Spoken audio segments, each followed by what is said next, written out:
3 notes per string is a fantastic system for speed, but we're going to have to analyze its benefits and drawbacks to figure out how in the world is there going to be a new 3 notes per string.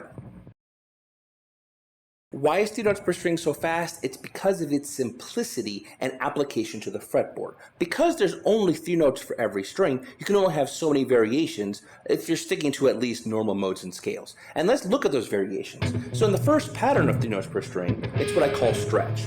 5th fret, 7th fret, and 9th fret. That's pretty symmetrical. It's very easy to see. Now on the next string, it's the same thing. But on the next string, it goes what I call 1, 2, 4. First finger, second finger, fourth finger. That's pretty simplistic. Next string, the same thing. Now, when you go up the next string, it's going to do 1, 3, 4 up a fret. And then 1, 3, 4 again. So, in total, now, all your scales and patterns and modes are going to look something like that. If you start to do exotic modes, it might look a bit different, but look how simple it is. It's only going to be one of those 3 patterns. This is going to make our picking hand a lot more economical, and legato is going to become a lot easier because it's always going to be predictable. Our hands already know what to do because it's going to be one of those 3. It's either going to be stretch, 1, 2, 4, or 1, 3, 4. The first drawback to 3 notes per string is one of its benefits. When you're trying to play very, very fast, you're going to need a lot of room. You're covering more space because you're playing a lot faster. Well, because you're covering more space, that's a lot more to manipulate, and you can get very cumbersome trying to manipulate all of those notes. It's also not fair to judge it on that quality because it's designed for really fast rock playing, not crazy jazz playing. Another issue is that we're always thinking from the lowest note. So if I'm soloing up here, and when I start to do something else, I have to jump down here to get the 3 notes per string out. So how do we fix that? With new 3 notes per string.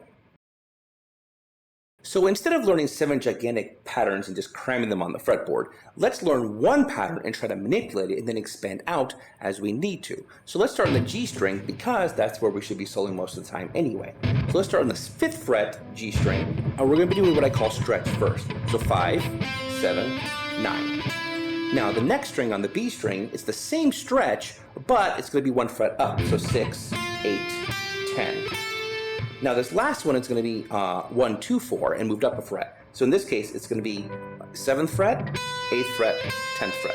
Notice we're using our 1st, 2nd, and 4th fingers, hence 1, 2, 4.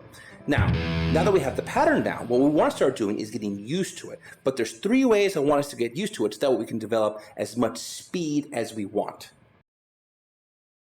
I know I usually stress alternate picking, and that's when we're trying to phrase with other type of systems. But in this particular case, we're going to be using economy picking. And the reason why we're doing this is we want that speed. We want to be able to kick on an afterburner when we want to. So what does this mean? Well, the first thing we're going to do is we got to make sure we pick correctly as we're changing strings. So it's going to be down, up, down.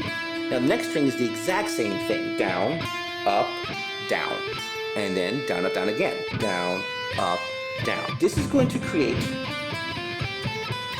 a smoother transition between strings. Normally, if you're doing this with alternate picking, you would have to do what's known as outside picking to get to that B string from the G string. But we're trying to kick on that afterburner. That slight little extra step we have to do slows us down. The economy picking gets rid of it. To go backwards, you do the exact same thing. Backwards. So up, down, up, down, up, down, up. And then you get used to it.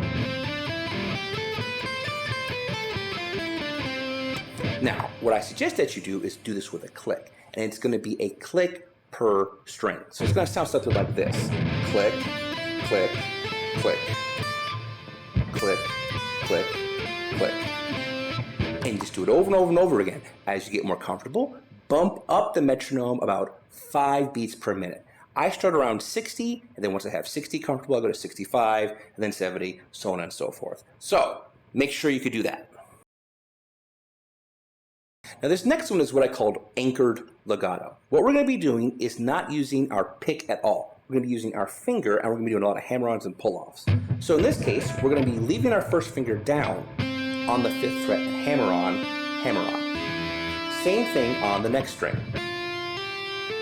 And same thing on the next string. Now try to do the same thing with pull-offs when you're going backwards.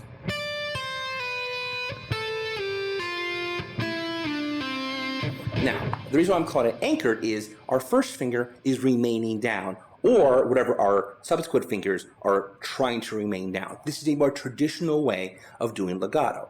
This isn't bad or good, it's just an alternative to what we're going to be doing next. Make sure you feel comfortable with it, and let's move to now unanchored legato.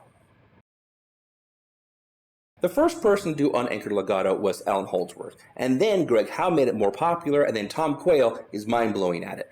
But what we want to start doing is being able to interchange the two, and this is going to help us do that. So make sure your thumb is on these lower strings, because you're going to notice this gets really noisy really fast.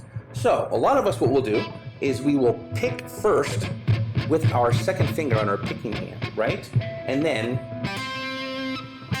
maybe just start there. That's totally fine. Notice what happens when I don't have my thumb on these strings muting it.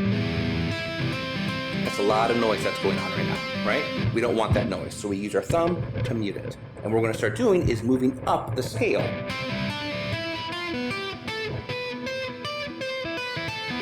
And back down the scale. I am trying to hammer on with no intention from any other fingers. I just want to make sure it's like a typewriter. Pop, pop, pop, pop, pop, pop, pop. If I'm making too much noise, I use my thumb to mute. If I notice that I need more energy, I will use my finger to do so. Although, I couldn't do it that way. I just had to hammer on like a woodpecker. Pop, pop, pop, pop, pop, pop. The reason why we're doing this is because as we gain speed, we don't know which one we're going to be doing.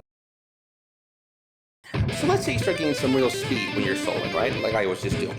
Well, right there I was using my pick sometimes I was anchored, sometimes I was unanchored.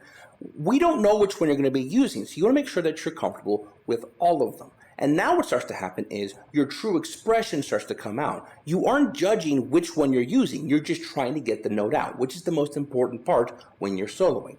The speed helps with your phrasing so that way you can break it up. We don't want to judge any of this because our listeners don't really care. If we were in the 80s, legato was considered to be cheating. And then people started saying, well, no, you should make sure that you're only doing anchored, you're only doing hammer-ons from nowhere. Whatever. Make sure that you're comfortable with all of them so that way you can do what you need to do when you need to.